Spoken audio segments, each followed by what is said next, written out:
इसके तहत मित्रों रोजगार सृजन करने हेतु 3 लाख करोड़ रुपए का कोलेक्टर लीज लोन की घोषणा की गई। और ये घोषणा ही नहीं हुई मित्र, 1 जुलाई तक एमएसएमई और अन्य व्यवसायों के लिए 30 लाख से अधिक इकाइयों को आपातकालीन क्रेडिट लाइन गारंटी योजना के तहत 1.10 लाख करोड़ से अधिक का ऋण स्वीकृत किया जा चुका है।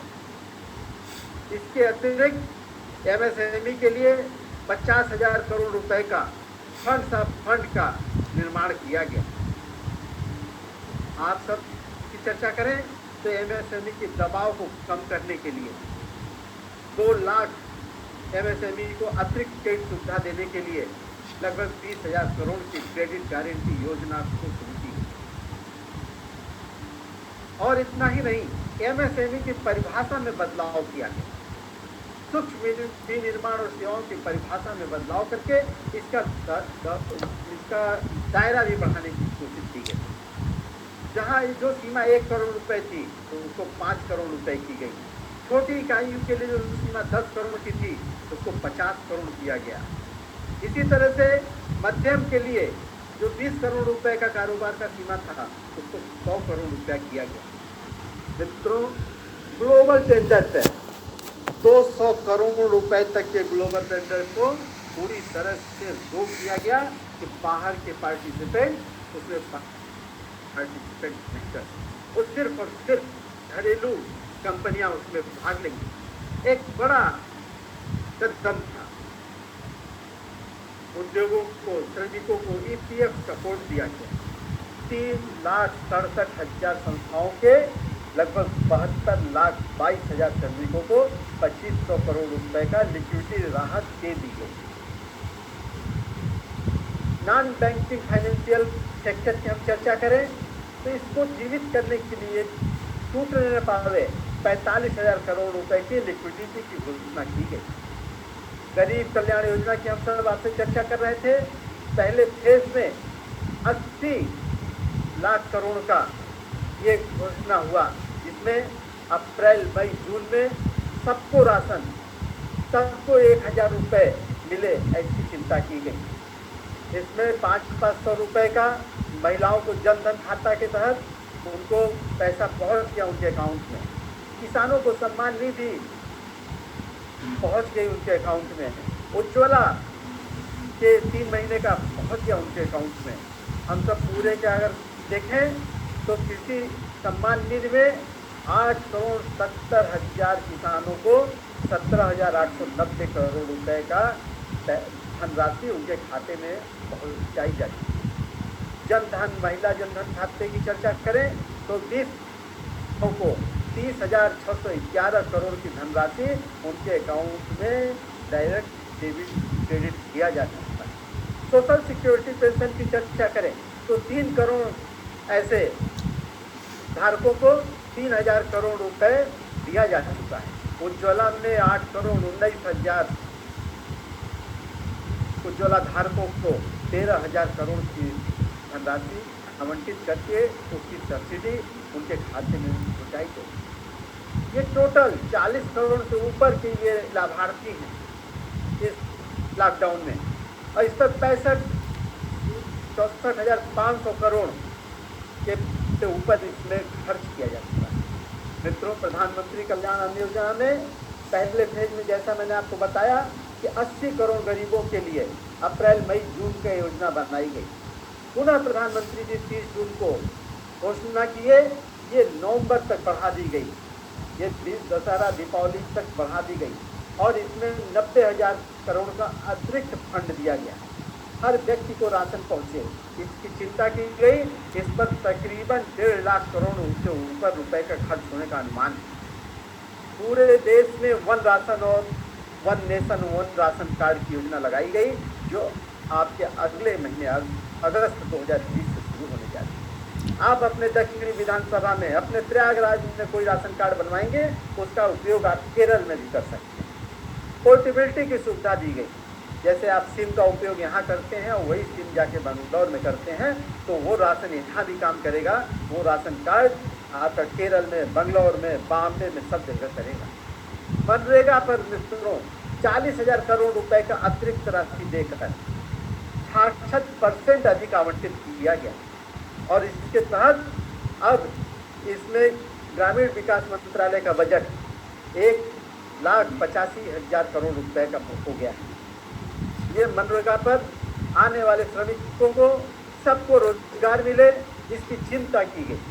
अभी प्रधानमंत्री जी ने 20 जून 2020 को गरीब कल्याण रोजगार योजना की शुरुआत किया, जिसमें 6 राज्यों में 116 जिलों में 125 दिनों तक प्रवासी मजदूरों को, श्रमिकों को रोजगार मिल सके। इस अभियान के तहत 50,000 करोड़ रुपए का सार्वजनिक कार्य कराने के परमिशन दे दिया गया। मित्रों, कृषि और किसान की हम सब बात करते हैं। किसान क्रेडिट कार्ड, आत्मनिर्भर भारत अभियान के तहत सरकार ने किसानों को कई घोषणाएं की, जिनमें किसानों को बड़ी संख्या में किसान क्रेडिट कार्ड जारी करना, उन कार्ड के आधार पर ऋण देना। 30 जून 2020 तक 62,870 करोड़ रुपए का क्रेडिट सीमा के साथ 70,32,000 किसान क्रेडिट कार्ड जारी किए जा चुके हैं। मित्रों, सिर्फ घोषणाएं नहीं हुई, इसको धरातल पर अमल करने का केंद्र की सरकार ने काम किया। स्पेशल लिक्विडिटी फैसिलिटी शुरू की गई, जिसमें 30,000 करोड़ का अतिरिक्त लोन क्लास रिक्वायरमेंट मुहैया कराया गया। मित्रों, आप सब जानते हैं, वन नेशन वन मार्केट के तहत प्रधानमंत्री जी ने आप अनाज प्रयागराज में पैदा कीजिए और उसकी बिक्री आप महाराष्ट्र में करिए। आप अनाज प्रयागराज में पैदा कीजिए, उसकी बिक्री आप जाके नागपुर में करिए। इसके लिए मंडी अधिनियम कानून में सुधार किया गया, आवश्यक वस्तु अधिनियम में सुधार किया गया। इस तरह से पूरे भारत में एक मार्केट मिले किसानों को, इसकी चिंता की गई। जब पूरा देश, पूरा विश्व संक्रमण काल से गुजर रहा हो, एक चिंता में गुजर रहा हो, ऐसे में कैबिनेट ने लगातार कुछ ऐसी योजनाएं लाई। कैबिनेट ने बैठकें किया, कैबिनेट ने अध्यादेश लागू किया और एक नए भारत की संरचना, एक विश्व गुरु भारत की संरचना करने का काम आदरणीय मोदी जी के नेतृत्व में चल रहा है। एग्रीकल्चर इंफ्रास्ट्रक्चर फंड की हम सब चर्चा करें तो 1 लाख करोड़ रुपए का एग्रीकल्चर इंफ्रा फंड का 10,000 FPO जैसी कई सक्षम योजनाओं को, इकोसिस्टम को मजबूत करने के लिए किया जा रहा है। सूक्ष्म खाद्य प्रसंस्करण उद्यमों को औपचारिकता कम करके इसमें आसानी से काम शुरू हो, इसकी चिंता की जा रही है। प्रधानमंत्री मत्स्य संपदा योजना में 20,050 करोड़ रुपए का निवेश का प्रधानमंत्री जी का मंजूरी मिल चुका है। 15,000 करोड़ रुपए का पशुपालन संरचना विकास के लिए, चारा हो, उनकी स्थापना हो, हर चीज़ को प्रोत्साहित करने के लिए, बुनियादी ढांचे को प्रोत्साहित करने के लिए 15,000 करोड़ रुपए का अलॉटमेंट हुआ है। फार्मिंग रिफॉर्म्स की बात करें हम सब तो 3 जून को कैबिनेट की बैठक में इसमें कैबिनेट कॉन्ट्रैक्ट फार्मिंग की व्यवस्था को आगे बढ़ाते हुए किसानों को सीधे अपनी उपज की मार्केटिंग में उतरने का भी इजाज़त दिया गया है। फसलों का समर्थन मूल्य की चर्चा करें तो 1.5 गुना MSP बढ़ाई जा चुकी है। 1 जून 2020 को सरकार ने 14 खरीफ के फसलों पर MSP को बढ़ाया। धान की MSP प्रति क्विंटल 3 रुपये से बढ़ाकर मित्रों 53 रुपये कर दी गई और इसी तरह से काटन में 260 रुपये से बढ़ा के 275 रुपये कर दी गई। ये लगातार किसानों, गरीबों, वंचितों के हित की बात केंद्र की सरकार कर रही है। कोल ब्लॉक नीलामी की प्रक्रिया शुरू करा के उद्योगों को भी नई स्फूर्ति, नई ऊर्जा देने का काम किया जा रहा है। मित्रों, ये सब हमने चर्चा किया आपसे केंद्र सरकार की, और इस केंद्र सरकार के पूरे कामों में उत्तर प्रदेश के आदरणीय योगी जी की सरकार ने कदम से कदम मिला के जो सुविधाएं एक गरीबों को, वंचितों को, शोषितों को, किसानों को, श्रमिकों को देने का काम किया, वो अभूतपूर्व था। उस काम को पूरे देश में, हर प्रदेश में सराहा और उत्तर प्रदेश के काम को मॉडल के रूप में अन्य प्रदेशों में अपनाने का काम किया। प्रदेश में आज इतनी कड़ाई है और इस कड़ाई की वजह से आज केवल लगभग 10,000 ही कोरोना के एक्टिव केस। लगभग 22,000 से ऊपर के लोग ठीक होकर जा चुके हैं। कोरोना उपचार के लिए उत्तर प्रदेश में अस्पतालों की बेड की संख्या की चर्चा करें तो 1,05,000 कर ली गई। अब मैं चर्चा कर रहा था कि आज पूरे देश में कोविड-19 के लैब 641 लैब बन चुके हैं और उत्तर प्रदेश में 33 लैब काम कर रहे हैं। उस 33 लैब में 29 लैब सरकार के हैं, जबकि 20 जनवरी को भारत में मात्र एक लैब पुणे में हुआ करता था। मित्रों, प्रदेश में प्रतिदिन लगभग 35,000 की जांच हो रही है कोरोना की और 10 लाख लोगों की जांच हो चुकी है। हम सब कोरोना से निपटने के लिए वेंटिलेटर की सुविधा मुहैया कराने के लिए हर जिले में व्यवस्था हो रही है। सैनिटाइजर के उत्पादन की चर्चा करें हम सब तो सैनिटाइजर का उत्पादन आज पूरे देश में उत्तर प्रदेश नंबर 1 पर है। 2 लाख लीटर प्रतिदिन सैनिटाइजर का उत्पादन उत्तर प्रदेश में हो रहा है, जो अपने प्रयोग के साथ साथ दूसरे प्रदेशों को भी देने का काम उत्तर प्रदेश कर रहा है। जब 35 लाख प्रवासी कामगार श्रमिक आए तो उनकी मैपिंग की गई, एक आयोग बनाया गया, एक कमीशन बनाया गया और 21 लाख स्किल मैपिंग की गई, जिसमें 11 लाख लोगों को रोजगार देने के लिए 7 कंपनियों से MOU साइन कर लिया गया, यानी मेमोरेंडम ऑफ अंडरटेकिंग हो चुकी है। मित्रों, जो मैं आ रहे श्रमिक वो अगर स्किल्ड हैं तो उनको रीस्किल्ड करना, उनको अपस्किल्ड करना, जो स्किल्ड नहीं है उनको स्किल्ड करने का काम करना। उत्तर प्रदेश को रेडीमेड गारमेंट का हब बनाने के लिए लगभग 1.25 करोड़ लोगों को रोजगार की योजना बनाई गई है, जिसका उद्घाटन प्रधानमंत्री जी ने अभी किया। त्वरित निर्णय प्रभावी कार्य योजना के तहत उत्तर प्रदेश में कार्य हो रहा है। हम चर्चा करते हैं दिल्ली की जब आनंद विहार बस स्टैंड पर लाखों लोग आ गए तो उनको लाने के लिए उत्तर प्रदेश की योगी सरकार ने तत्काल बसों की व्यवस्था की। अपने श्रमिकों के लिए लगातार विशेष ट्रेन चलाने की व्यवस्था की गई। अपने कोटा में फंसे हुए छात्रों के लिए बस भेज के लाने का काम किया गया। 33 लाख लोगों के लिए भरण पोषण के लिए 61,000 रुपये का खाद्यान्न किट दिया गया।